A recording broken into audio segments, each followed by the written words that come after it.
안녕하세요. 김제시 자살 예방의 날 기념행사에 놀러오신 여러분 환영합니다. 오늘 행사 진행을 맡은 손솔 윤보라입니다. 김제시 자살 예방의 날 기념행사를 얼굴 뵙고 하고 싶었는데요. 그래도 보람쌤 이렇게 온라인 유튜브로 여러분들을 만나 뵙는 것도 좋지 않나요? 네, 솔쌤 말이 맞네요. 그럼 오늘 행사 한번 소개해 볼까요? 네.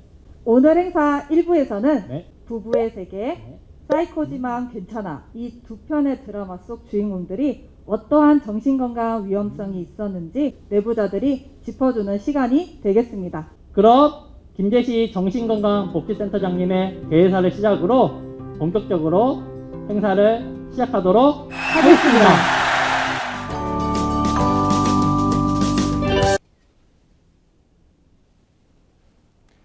안녕하세요. 김제시 정신건강복지센터 센터장 여성욱입니다. 반갑습니다. 이렇게 9월 10일 세계 자살의 예방의 날을 기념하여 인사드리게 되어 매우 뜻깊게 생각합니다. 소중한 사람을 지키고 그리운 사람을 기억하고 나 자신을 응원하기 위한 마음, 그 마음이 자살 예방을 실천하는 따뜻한 마음입니다. 코로나로 인해 언택트 시대지만 생명사랑 실천하는 데는 제약이 따르지 않는다고 생각합니다.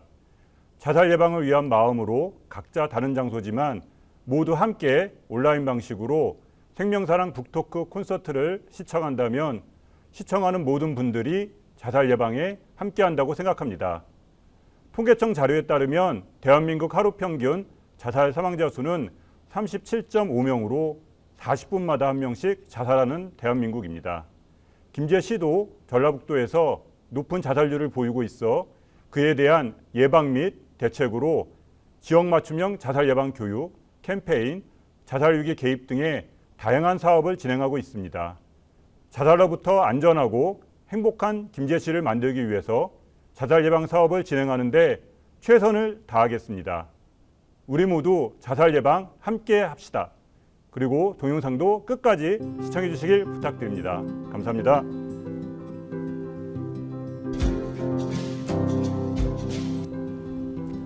안녕하십니까. 경제대학 정의로운 김제시장 박준배입니다. 2020년 코로나19 장기화 사태로 사회적 거리두기가 격상되기를 반복하는 지금 우리가 잊지 말아야 할 것이 있습니다. 바로 생명사랑, 자살 예방입니다. 9월 10일 세계 자살 예방날 기념일이라고 합니다. 전 세계의 생명의 소중함과 국가적, 사회적으로 증가되고 있는 자살 문제의 심각성을 널리 알리고 이에 대한 대책 마련을 위해 제정된 날입니다. 김제시에서도 자살 예방 날을 기념한 온라인 생명사랑 북 콘서트 개최함을 진심으로 축하드립니다. 김제시는 전라북도에서 높은 자살률을 보이고 있어 자살을 지역사회의 과제로 삼고 자살 예방을 위한 생명존중 문화조성 사업을 진행하고 있습니다. 우리 김제 지역은 농업인구가 많고 일찍이 초고령 사회로 접어들면서 노인 자살에 대해 고민하고 그에 대한 예방책에 김제시와 정신건강센터가 적극적으로 힘쓰고 있습니다.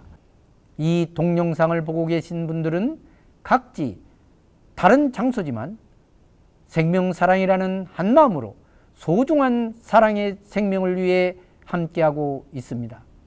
다시 한번 코로나19로 인한 우울 및 스트레스를 잘 극복해 나감과 동시에 생명의 소중함 또한 잊지 않으셨으면 좋겠습니다.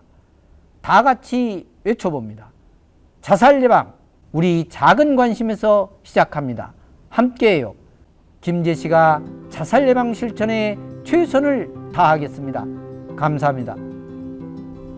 김제시장님의 자살 예방에 대한 관심과 애정 어린 말씀에 감동의 눈물이 흐릅니다. 보람쌤 이제 그만 울고요. 우리 1부 진행하도록 할게요. 네, 1부는요. 꽃보다 정신과 전문의 김지용, 오동훈, 허규영 선생님이 이분 정신건강 위험한 순간이다. 라고 짚어주시는 그 주인공들을 만나볼 거예요. 아, 네. 그럼 드라마 속으로 고고고! 안녕하세요. 내부자들입니다. 안녕하세요. 네, 저희가 오프라인으로 찾아뵈려고 했었는데 그랬죠. 네, 너무도 아쉽게 네. 코로나 확산으로 인해서 저희가 수도권을 떠나서 거기 가기에는 좀 부담스러운 상황이라 이렇게 온라인으로 좀 찾아뵙게 되었습니다. 맞습니다. 직접 찾아뵈면 좋았을 텐데 네. 저희가 가서 좀 민폐가 될 수도 있는 상황이다 보니까 음. 부득이하게 이렇게 된 점 양해 부탁드립니다. 그러게요. 지난번에 이제 음. 팟캐스트 하러 음. 이제 선생님들 오셔서 이제 같이 재밌게 녹음했잖아요. 아, 맞아요. 그래서 이제 직접 가서 또 많은 분들 뵈면 좋겠다 이렇게 기대도 하고 있었는데 참 아쉬운 마음입니다. 네. 네. 저희가 이번에 비록 온라인으로 진행하게 되었지만 대신에 더 풍성한 그리고 유익한 이야기를 좀 전달해 드릴 수 있도록 노력해 보도록 하겠습니다. 그러고 보니까 저희 소개도 안 했네요. 네. 저는 정신과 전문의 김지용입니다. 그리고 저는 오동훈입니다. 안녕하세요. 허규영입니다. 반갑습니다. 굉장히 네. 어색하네요. 아, 그러게요. 네. 세상. 좀 뭐라도 이제 뭐 내부자들 평소에 들으시면 원래 이런 질문 던져야 네, 되는데 맞아요. 이런 것도 좀 네. 여쭤보고 싶은데 알고 네. 계시죠? 네, 아실 거라고 믿고 진행을 하도록 하겠습니다. 오늘 저희가 2개의 영상으로 찾아뵐 예정인데요. 첫 번째 영상에서는 다들 보셨을 히트한 드라마 속 주인공들의 심리를 좀 분석하고 그런 성격을 가진 사람들의 자살 위험성은 과연 어떻게 되는지 이거에 대해서 한번 이야기를 해보려고 하고요. 두 번째 영상에서는 제가 쓴 베스트셀러. 네, 지금도 베스트셀러. 뻔뻔하네요. 네. 확실해요? 좀 요즘 판매량이 저조하다고 하는데 어쩌다 정신과 의사라는 책의 좀 내용을 가지고 정신과 의사들과 사회복지사 즉 남을 돕는 사람들의 심리에 대해서 조금 이야기해 보려고 합니다. 그러면은 첫 번째 영상 이제 시작을 해볼게요. 드라마 인물들의 심리 분석을 해보려고 합니다. 그 드라마 인물들 어떤 인격 성향, 어떤 인격 장애를 가지고 있는지 그리고 어떤 성격을 띈 사람들이 자살 위험성이 높은지에 대해서 좀 이야기를 해보려고 하는데요. 네. 인격 장애, 이게 과연 뭔지, 인격 성향, 이게 뭔지 허규영 선생님 좀 설명 부탁드릴게요. 네, 일단 이 성격 장애, 그러니까 성격을 평가할 때 있어서요. 인지, 정서, 대인관계, 충동성 이렇게 4가지 영역을 봅니다. 그러니까 어떤 사건이 있을 때 어떻게 생각을 하고 어떻게 느끼고 평소 친구 관계, 대인관계는 어떤지 그리고 뭐 스트레스나 화가 난 상황에서 어떻게 조절하는지 이걸 보는 건데요. 이 4가지 영역에서 2가지 영역 이상에서 좀 극단적으로 치우친 모습을 보이고 그로 인해서 어떤 뭐 대인관계나 사회적, 직업적 이런 기능에 문제가 생겼을 때 그걸 성격 장애, 인격 장애라고 부릅니다. 네. 그리고 이런 패턴이 이제 뭐 한 사람, 두 사람 이런 뭐 일부 특정 인과만 있을 때가 아니라 전반적으로 그렇죠. 광범위하게 여러 상황에서 이제 반복이 될 때 그걸 성격이다, 성격 장애다라고 할 수가 있고요. 어떤 성격적인 특성은 있는데 현저하게 어떤 문제는 없다라고 했을 때 그냥 성격 성향이 있다 그렇게 볼 수가 있겠죠. 네. 예를 들어서 학교에서도 문제, 동네 친구들과의 사이에서도 문제, 직장에 가서도 문제, 집에서도 문제 이렇게 여러 곳에서 일관되게 있어야지 좀 진단을 할 수 있죠. 그렇죠. 반면에 뭐 제가 다른 곳에서는 너무 잘 지냈는데 허경 선생님, 김지훈 선생님한테만 화를 많이 낸다라고 한다면은 제 성격의 문제라기보다는 이제 두 사람에게 좀 이렇게 화가 나게 만드는 어떤 부분이 있지 않을까 이렇게 생각을 해볼 수 있는 거죠. 꼭 예시를 들어도 항상 화가 난다, 예민하다, 네. 저 그런 거 좋아해요. 아무리 봐도 이런 것만 보셔도 얘의 좀 인격 성향이 어떤지 다들 이제 감이 오실 것 같은데요. 어쨌든 올해였나요? 그 드라마가 벌써 작년이었나요? 아니요, 올해예요. 네. 올해인가요? 네. 가장 히트한 드라마죠. 부부의 세계. 그 드라마부터 리뷰해 보려고 해요. 그 드라마는 정말 저도 보면서 저에게 일단 추천해준 사람들이 한결같이 얘기를 했어요. 와, 그 드라마 진짜 미쳤어. 그러니까요. 미쳤어. 네. 꼭 봐야 돼. 특히 이 사람이 하도 그래가지고 봤는데 저도 진짜 보자마자 와, 미쳤다. 진짜 몰입감이 장난 아니었어요. 네. 그러니까 1, 2화도 충분히 자극적이었는데 날이 갈수록 더 자극이 더해가. 근데 그 등장인물들이 하나같이 정말 강렬하잖아요. 그렇죠. 왜 이렇게 다 드라마 등장인물들은 하나같이 좀 강렬한 걸까요? 네, 꼭 이 부부의 세계뿐만이 아니라 드라마의 다른 드라마들에 나오는 캐릭터들을 보면 전반적으로 좀 강렬합니다. 강렬하다라고 생각했을 때 저희 이제 생각하는 건 이제 비군 성격인데요. 이 비군 성격을 가지신 분들의 특징이 굉장히 감정 변화의 폭이 크고 네, 충동적이다라는 부분이거든요. 행동도 크고 연극적이고. 그렇죠. 그렇죠. 극적인 네, 표현들. 막 화나면은 이걸로 끝나는 게 아니라 팍 쓰러져. 네, 쓰러지는. 쓰러지고 뒷목 잡고 진짜 아. 네, 응급실 가고 이런 거잖아요. 화가 났을 때 이런 성격이다. 그러니까 마치 저와 같은 성격이다. 라고 한다면 드라마 재미없잖아요. 네, 우리 나오면은 뭐 망하죠. 그렇죠. 그나마 동훈이 나오면 조금 그래도 먹힐 수도 있는데, 네. 동훈이도 뭐 저희 사이에서 그런 네, 게 그렇죠. 네, 네. 상대도 안 됩니다. 네, 그렇듯 엄청 강렬한 캐릭터들이 모여 있는 드라마인데 그 중에서도 역시 주인공들이 제일 강렬해요. 그렇죠. 대표 인물 3명을 뽑아서 저희가 좀 분석해 보려고 하는데요. 그리고 또 동시에 그 셋 다 정말 오늘 주제에 딱 걸맞게 자살의 위험성이 높은 순간들이 있었어요. 그렇죠. 네, 먼저 김희애 씨가 연기한 지선우 캐릭터. 네, 어떤 성격인지 오동훈 선생님 좀 분석 부탁드립니다. 네, 이 지선우의 모습 뭐 드라마 보신 분들이라면 아시겠지만 좀 뭐 가정에서나 일적으로나 어떤 좀 완벽함을 추구하는 모습들이 가장 두드러지죠. 정말 빈틈이 하나도 없고 매사에 좀 철저해야 되고 그래서 이제 막 그 이태호에게 그 이태호 어머니가 돌아가신 장례식장에서 예 흐트러진 모습 보이지 마. 네, 이 대사가 이제 이 지선우의 성격을 잘 보여주는 부분이 아닐까 싶고요. 이렇게 좀 감정에 있어서도 굉장히 통제하고 드러내는 걸 꺼려하고 또 주변에 가까운 사람들이 좀 속마음을 들여다보려고 해도 이렇게 좀 벽을 치고 밀어내는 모습들이 이제 관찰이 되죠.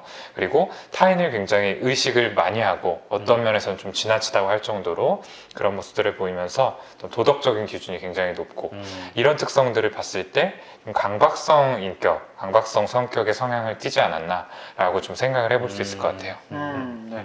강박성 성격의 특징이 뭐죠? 좀 완고하고 이렇게 지나치게 좀 양심적이거나 도덕적인 기준이 높고 완벽주의적이고 빈틈을 보이는 것을 싫어하고 매사를 좀 다 본인의 뜻대로 통제하고 싶어하는 성향이 있죠. 본인은 그게 당연하다 생각하고 하기 때문에 그렇게 안 힘든데 네, 주변 사람들이 힘들죠. 그렇죠. 네. 그렇죠. 예를 들어 제 프린트 이렇게 그 스테이플러를 찍어야 되는데, 네.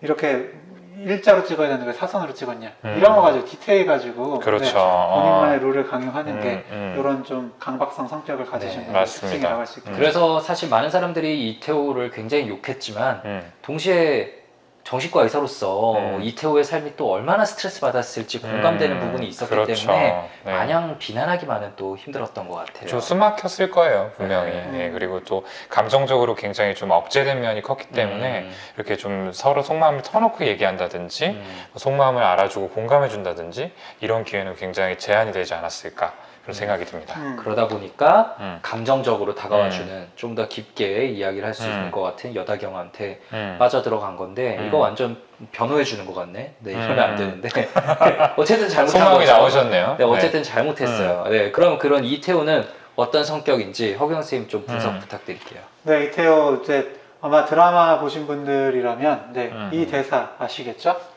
사랑에 빠진 게 죄는 아니잖아. 네, 사빠죄야. 그렇죠.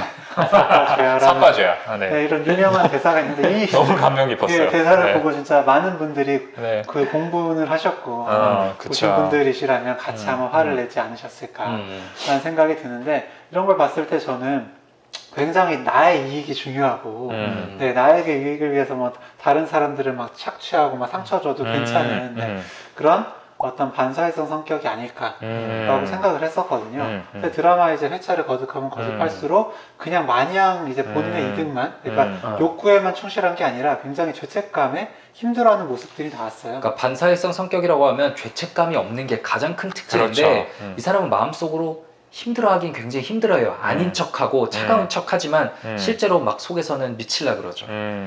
그렇죠. 그래서 어떤 반사회성 성격의 특징 일부 보이기는 하지만, 그러니까 약간 뭐 초자 이런 어떤 도덕 양심이라는 게 조금 좀 부족하고, 네, 굉장히 충동적인 부분이 있긴 하지만, 아주 이제 반사회성 성격이라고 진단을 내리기는 좀 어려울 것 같고요. 전반적으로 좀 미성숙하다. 그렇죠. 네, 그러니까 굉장히 그냥 애다. 네. 본인의 아니다. 성격이 이제 음. 아주 뭐 확고하지가 않고 음. 이리저리 좀 휘둘리는 네, 그런 성격이다라고 볼 수 있을 것 맞아요. 같습니다. 그 어린아이 같은 모습에 정말 제일 가깝다라고 생각이 들고 마치 아이가 두 가지 장난감을 다 들고서 하나 양보하라고 했을 때 나 이거 두 개 다 갖고 놀고 싶단 말이야. 장난감에 빠진 게 죄는 아니잖아.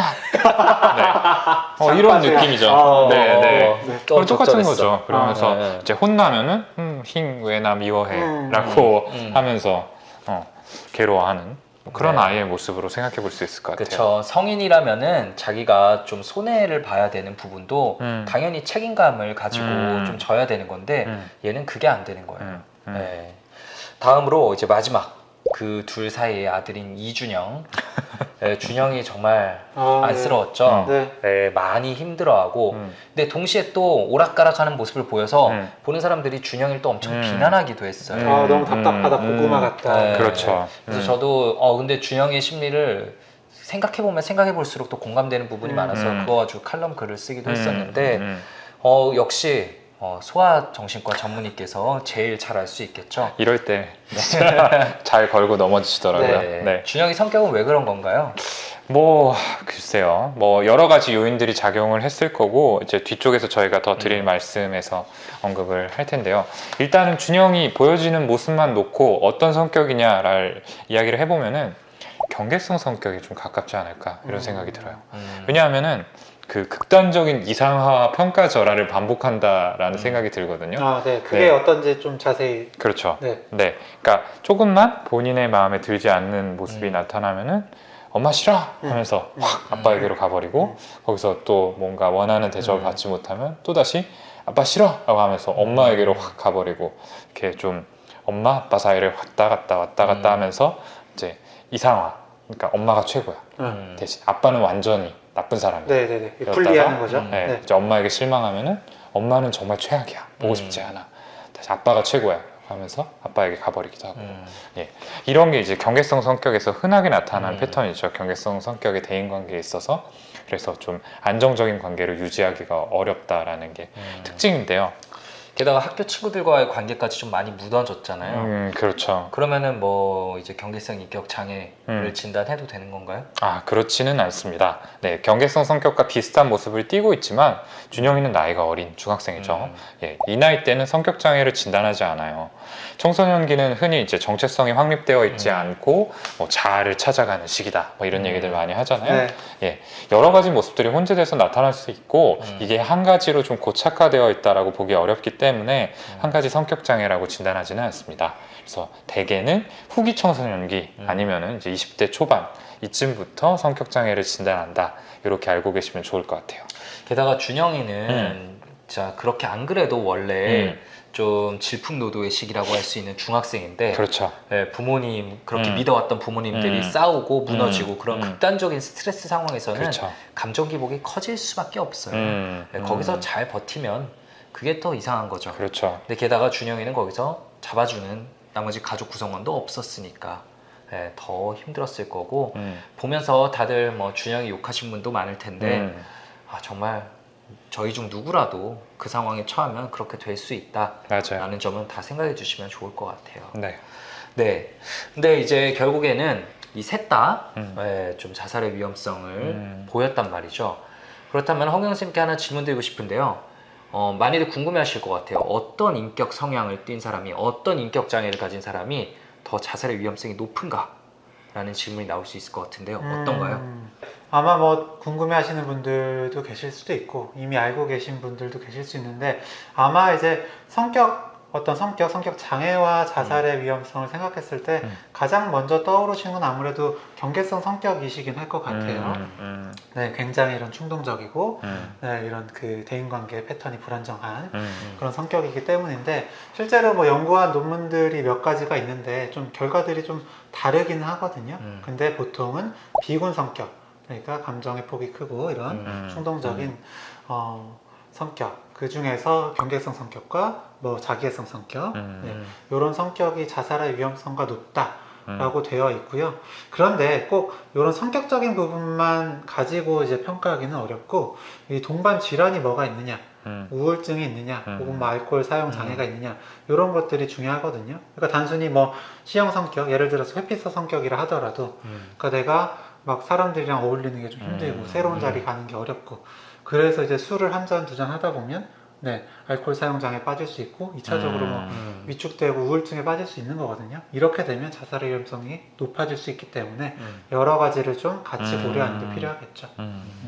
그러면은 이 세 명이 이제 어떤 순간에 왜 취약해졌는지 이거에 대해서 한번 이야기를 해보면 좋을 것 같아요. 일단 지선우에 대해서 이야기를 해보면, 지선우는 아까 말한 것처럼 흔히 사람들이 말하는 강한 사람이잖아요. 네, 강한 사람인데 그게 겉으로 굉장히 강한 사람이지만 그 드라마에서 보여주는 걸 보면 지선우는 강해져야만 되는 성장 배경이 있었죠. 네, 어린 나이에 혼자 남겨진. 네, 그쵸. 부모님 두 분이 다 사고로 돌아가시고 혼자 남겨진 상황에서 강하게 자랄 수밖에 없었어요. 네.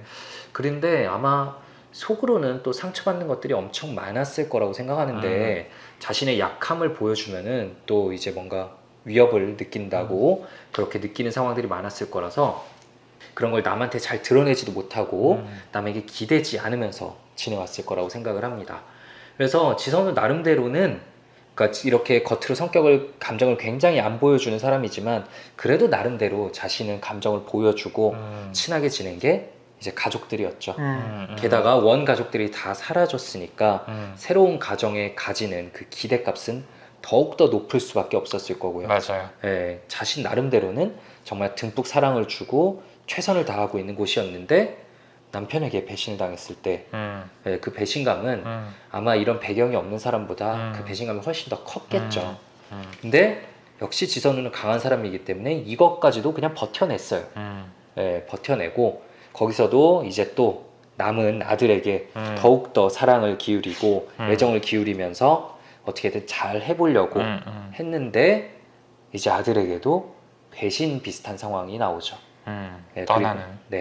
그리고 진짜 이제 온전히 혼자가 되니까 예전에 아마 그 트라우마가 또 자극됐을 것 같아요. 그쵸. 가족들이 떠나고 혼자 남았었던 그때의 트라우마가 자극받았을 것 같고, 아 역시 나는 지난 몇십 년간 노력해왔지만 결국 또 혼자가 됐구나 라는 생각에 맞습니다. 희망이 없어졌다고 느꼈을 것 같고, 그래서 바다로 들어가게 되죠. 그래서 제가 이렇게 말씀드리고 싶은 거는 겉으로 보이는 모습 혹은 그 사람의 기존 성격 장애, 뭐 성격 성향만, 인격 성향만 가지고 좀 자살의 위험성을 판단해서는 안 된다는 거를 좀 말씀드리고 싶어요. 현재 그 사람이 어떤 상황일지, 그리고 과거부터 지속되어 온 심리 때문에 그 사람이 지금 어떻게 이 상황을 받아들이고 있을지, 맞아요. 이거에 대한 종합적인 이해가 있어야지 그 사람의 정말 지금 자살 위험성이 높냐 낮냐 이런 것들에 대해서 좀 판단을 할 수가 있겠죠. 그렇죠. 네, 그 다음은 좀 이태호에 대해서 좀 말씀을 드려볼게요. 네, 이제 뭐 미리 좀 질문 드린 거에서 답하신 걸로 이태호가 좀 많이 위험해 보인다, 이런 답변 주신 분들이 꽤 계셨거든요. 네, 저도 굉장히 동의를 했고, 되게 이태호가 아까 말씀드렸듯이 굉장히 미성숙해요. 네, 그리고 충동적입니다. 게다가 알코올, 이제 술을 좀 남용하는 모습을 보이기도 했었고요. 되게 굉장히 위험하다.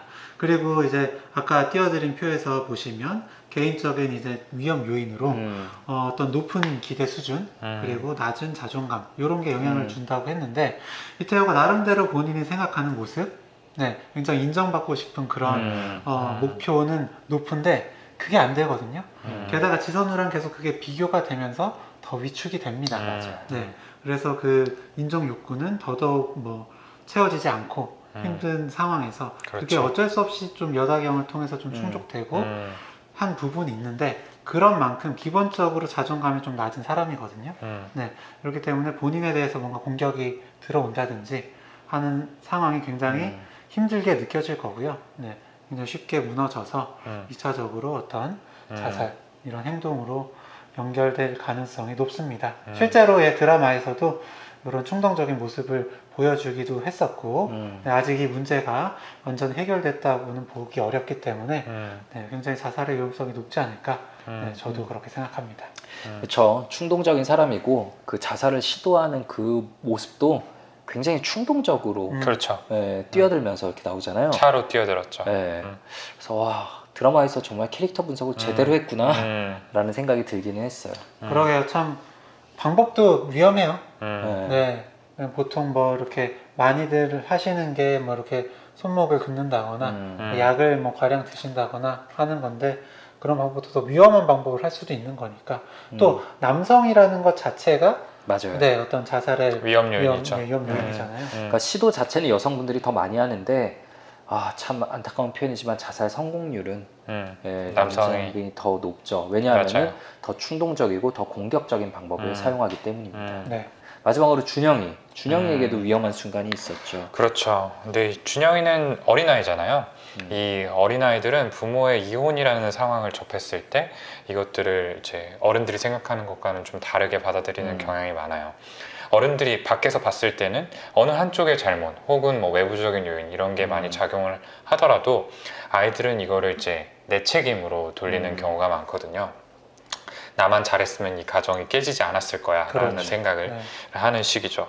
특히 이제 드라마를 보신 분이라면 아시겠지만 준영이 같은 경우에는 준영이가 촬영한 영상 속에서 이제 이태호와 여다경이 이제 밀회를 하는 장면이 찍혀 있었고 진짜. 이거를 이제 지선우가 보게 되면서 이제 외도 사실을 확실하게 알게 되고 이혼을 결심하게 되는 걸로 나오는데 이제 어떻게 보면은 이제 준영이는 본인이 촬영한 영상 때문에 엄마 아빠가 헤어지게 된 그런 상황이 된 거잖아요. 당연히 좀 더 죄책감을 느꼈을 수 있을 거고요. 이제 이혼을 한 후의 심리를 생각을 해보면은 이혼 후에 이 준영이는 고립감을 참 많이 느꼈던 것 같아요. 이제 엄마인 지선우는 물리적으로 옆에 있었지만 뭔가 좀 속마음을 들여다보려는 시도를 한다거나 좀 다정다감하게 다가오거나 이런 부분들은 좀 많이 부족했었고 아빠는 좀 뭐 다정한 일면이 있기는 했지만 결국에는 이 엄마와 자신을 버리고 떠나가서 본인의 가정을 꾸리고 있었죠. 게다가 학교에서도 학교에서도 마음을 이렇게 좀 다치는 일들이 여러 번 있었었고요.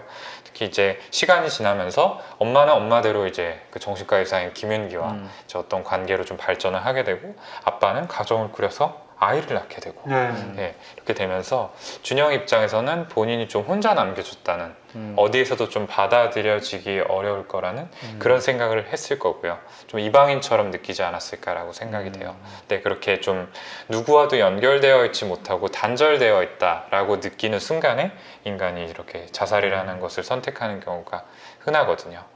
준영이 역시 예외가 아니었을 거다 이렇게 생각을 해볼 수 있죠. 네. 참 가슴 아픈 부분도 많이 나오고 그렇죠. 사람에 대해서 많은 것을 알려주는 드라마였던 것 같아요. 네. 근데 결국에 저희가 이야기를 해보다 보니까 뭐 지선우, 이태호, 준영이 전부 다 이렇게 믿었던 어떤 사람들과 완전히 단절되었다라고 느꼈을 때 결국 자살의 위험성이 제일 높았던 거 아닌가 싶어요.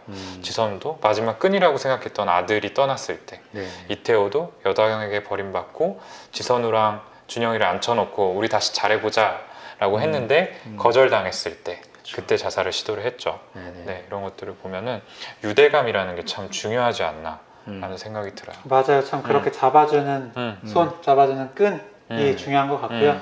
그렇기 때문에 네, 이 영상을 보고 계신 우리 선생님들이 참 중요한 일을 하고 계시다라는 생각이 듭니다. 그렇죠. 네. 던지시는 그런 끈들이 그분들이 떠나지 않도록 잡아주는 중요한 끈이기 때문에 정말 귀한 일을 하고 계시다는 생각이 다시 한번 듭니다. 네, 좀 이제 지나간 드라마를 얘기했으니까 비교적 최근 드라마 하나를 짧게 더 얘기해 보려고 해요.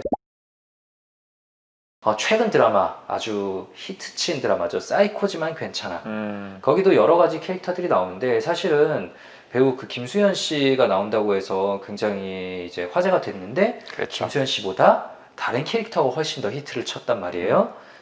캐릭터 고문영. 네, 고문영 왜 이렇게 히트한 것 같아요? 그 캐릭터가 갖는 아우라가 대단했던 것 같고요. 특히 이제 거침없이 하고 싶은 말을 한다라는 측면에서 이제 보시는 분들의 어떤 카타르시스를 좀 느낄 수 있게 이렇게 만들어주지 않았나라는 생각이 들어요. 거침없이 뭔가 욕을 하고 감정 표현을 하고 그렇죠. 직진하고 이런 모습들이 많이 나오잖아요.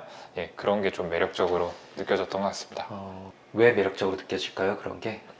글쎄요. 근데 그냥 일반적인 관점에서 생각을 해보면은 그냥 우리나라 사람들 특히 보면은 상대방 시선을 의식해서 그게 뭐 예의라는 이름으로 그쵸. 좀 포장이 되어서 본인의 감정을 좀 억누르기를 약간 강요받는 부분들이 있잖아요. 그러다 보면은 사람들 마음속에 아 나도 좀 시원하게 내 마음속에 있는 얘기 하고 싶다, 표현하고 싶다라는 욕망이 다들 숨어 있을 텐데 그 부분을 건드리지 않았나 생각을 합니다. 그렇죠. 맞습니다. 네. 그 대리 만족 보상해주는 그 점이 굉장히 컸을 거라고 생각해요. 맞습니다. 네. 그 곰룡도 사실은 이제 좀 성격이 뚜렷하죠. 네, 성격이 뚜렷한데 그런 곰룡도 좀 자살 위험성이 있을까요? 자살의 위험성 굉장히 좀 자기 마음대로 네, 하는 것처럼 보이고 상대방 마음도 별로 신경 안 쓰고 네, 본인도 막 어떤 뭐 공격들이 들어와도 별로 신경 안 쓰는 것 같은 그런 모습을 초반에는 보여서 네, 이제 인물 소개에도 막 반사 성격이다 라고 하긴 했는데 뒤로 갈수록 본인의 트라우마들이 밝혀지고 네, 굉장히 힘들어했던 그리고 힘들어하는 모습을 보여주거든요. 그렇죠. 근데 결국 사람이 네, 뭐 어떤 아까 이제 어떤 성격이냐도 중요하지만 어떤 본인이 힘든 게 이제 건드려지는 그런 순간들이 힘든 거거든요. 혹은 또 본인이 사랑하는 사람, 대상 혹은 뭐 사랑하는 것이 이렇게 상실될 때 굉장히 무너질 수가 있는 건데 이런 고문형한테는 굉장히 그런 가족과 관련된 그런 큰 트라우마가 있기 때문에 네, 그게 비슷하게 건드려지는 상황에서는 얼마든지 무너질 수 있다고 생각을 해요. 네. 뭐 고문형, 지선우 결은 다르지만 둘 다 굉장히 강한 사람처럼 보이는데 이런 강한 사람들도 자신의 그런 약점이 건드려질 땐 언제든지 무너질 수 있고 위험하다는 거. 그렇죠. 네, 이게 오늘 말씀드릴 수 있는 가장 핵심 포인트일 것 맞아요. 같아요. 근데 정말 이제 그 이런 고든 대나무 같은 사람들이잖아요. 어떻게 보면 그렇기 때문에 더 한번 부러질 때 확 부러지고 네, 휘지 못하고 맞아요. 부러질 네. 수 있다라는 강박성 거죠. 성격에 있는 사람들이 우울증이 오면은 그 증상이 훨씬 더 심하거든요. 아, 굉장히 깊죠. 네. 네네. 반사 성격이신 분들도 병원에 정말 잘 안 오시긴 하는데 네. 한 번 오시면 되게 정말 힘들어서 오시는 경우가 대부분이죠. 네. 저희가 이제 첫 번째 영상에서 드라마 캐릭터들을 가지고 그분들이 가진 성격 성향, 성격 장애, 그리고 자살의 위험성에 대해서도 한번 이야기를 해봤습니다. 그러면 저희는 잠시 후에 두 번째 영상으로 찾아뵙도록 하겠습니다. 잠시 후에 봬요. 감사합니다. 감사합니다. 이렇게 드라마로 분석해 주시니까 우리 주인공들이 얼마나 위험해질 수 있는지, 그리고 주위 사람들이 우리 주인공들을 어떻게, 왜 살펴봐야 되는지 이제 알 것 같아요. 네, 맞아요. 그래서 이런 분들에게는 생명지킴이가 중요하거든요. 네. 그래서 생명지킴이의 역할과 태도에 대해서 알아보도록 할게요. 네, 함께 보시죠. 1. 생명지킴이란 자신의 주변에서 자살하려는 사람을 찾아내고 찾을 경우 적절한 초기 대응으로 도움을 주거나 필요한 자원을 연계하는 등 조기 개입을 통해 자살 의도자의 자살 시도를 예방하는 역할을 수행하는 사람을 뜻한다. 2. 생명지킴이 태도. 자살의 위험성에 대해 항상 생각하기. 내담자의 감정을 이해하고 공감하기. 관심 도우미지 따뜻함 보이기. 상대방이 자유롭게 이야기할 수 있도록 하기. 비밀보장 자살 관련에 대한 약속은 하지 않기. 3. 생명지킴이 역할이 무엇보다 중요하다는 거 기억해 주세요. 잘 보셨나요?